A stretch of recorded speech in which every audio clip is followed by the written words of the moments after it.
How you doing, Aaron? Not very good. Are you okay to continue?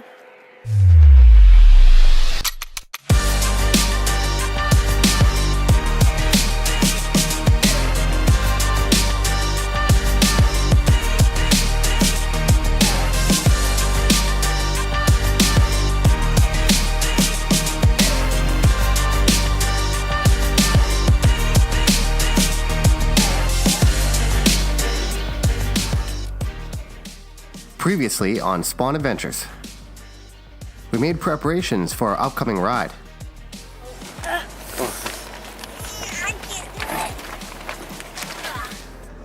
Visited Kelowna and mounted the final piece to our beloved trailer. We then took it home and made it ours. Vancouver Island has to be one of the most awesome places to ride. We kind of feel spoiled sometimes. The amount of stunning places you can find within an easy day's ride from Victoria is absolutely incredible. It is surely one of the best destinations in British Columbia, and especially for motorcyclists. We have to give a lot of credit to where we live. I don't believe we would have ever been so driven to ride if not for the island. If you find you may only ride your bike a little, this place will inspire you to ride a lot. Today, however, was not a day for taking a local ride. Far from it. Today, we're headed towards Vancouver, to an area of Surrey called White Rock. Tomorrow morning, we'll leave for Alaska. Yeah, man, I'm looking forward to this. Just have to suit up, toss in the last couple things, and get moving. Now right here, this is a very significant moment. When you have been dreaming, planning, and preparing for a trip, the most significant moment of starting a long ride is when you cross the end of the driveway. All the last-minute preparations or worries of things you might have forgotten are gone. All of it gets left behind you, and all you have to do is relax and ride.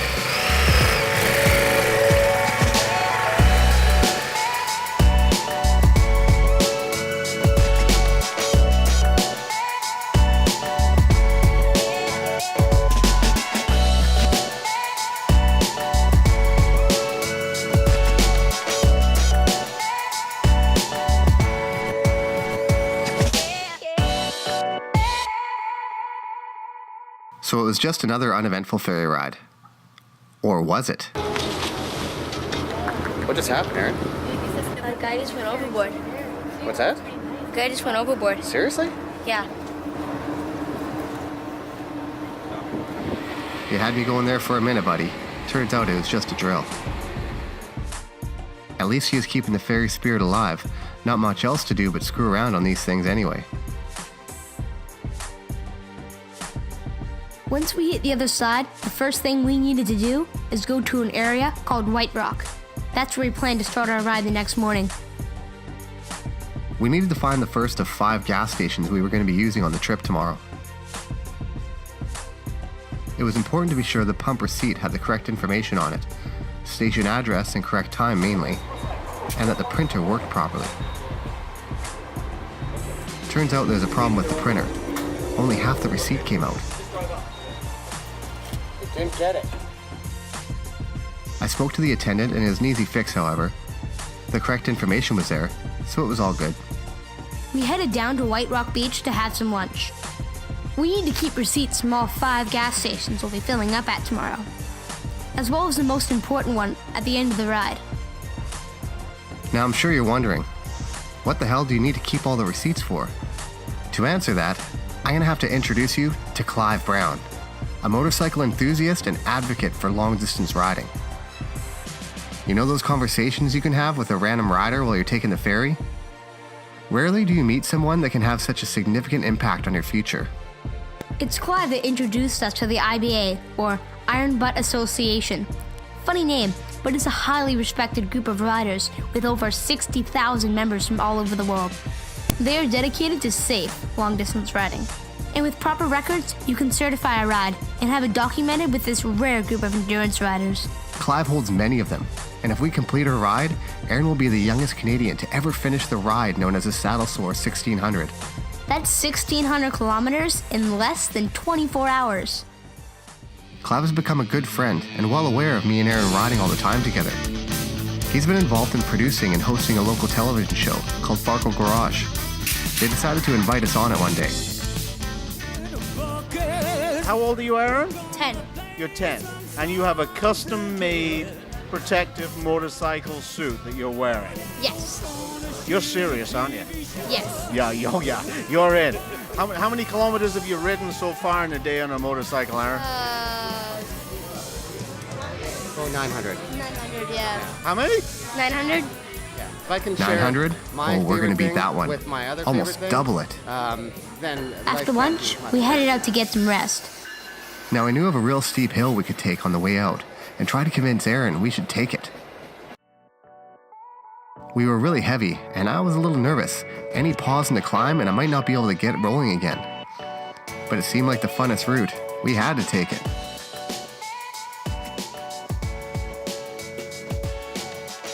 With the trailer, the bike was really heavy. If we weren't riding a 1000cc bike, I'm not sure if we would have made it. It's steeper than the camera makes it look. But it was no big deal, really.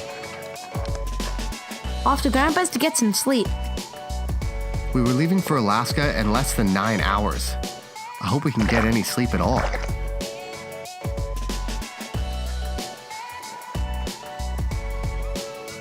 Time passed by quickly, and before we knew it, it was time to get back up.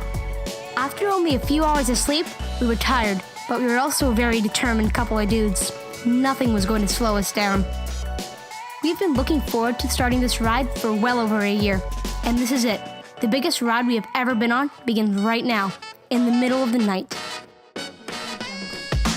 Back to the familiar gas station. I topped up the fuel and got the very important receipt. Everything was good, but I needed to write down the information on a log sheet and record the kilometers on the bike. It's also a good idea to snap a photo of the receipt next to the kilometer readout on the bike, just in case something happens to the paperwork. And that was it. Off we went. On the way to the highway, we headed through an area called the Township of Langley. We used to live in the area, so I'm really familiar with it. Aaron was born in the Langley Hospital, just up the road from here. At this point, we were about to turn onto the highway. Now, we settle in and get comfortable. For the next 18 hours, this bike is it. It's our living room couch and our dining table. We're going to spend the time talking, listening to music, or just quietly sitting there and observing where we are. When you travel on a bike, you feel like you're really there at each moment. When you see a grove of trees, you smell them. When the wind gusts, you feel it. I would choose to travel on a bike over a car any day. The experience, good or bad, it's worth it. You always walk away with that memory. It's not just another boring car ride. It was now 3:30 in the morning, and we needed to layer up. It was colder than we expected. We were currently in Chilliwack, headed for the mountains, and it was not going to get any warmer for a while. Daylight came. We were almost at Kamloops when Aaron asked me to pull over.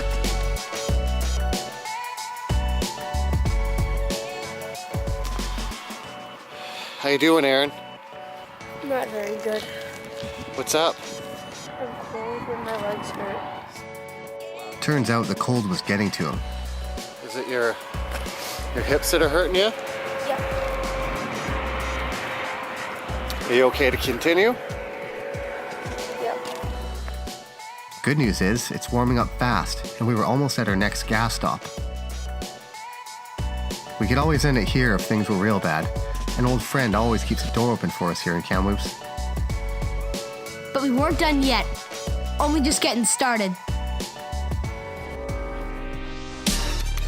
Next time on Spawn Adventures, we continue our smoky ride to the north. Look back at our first big ride together.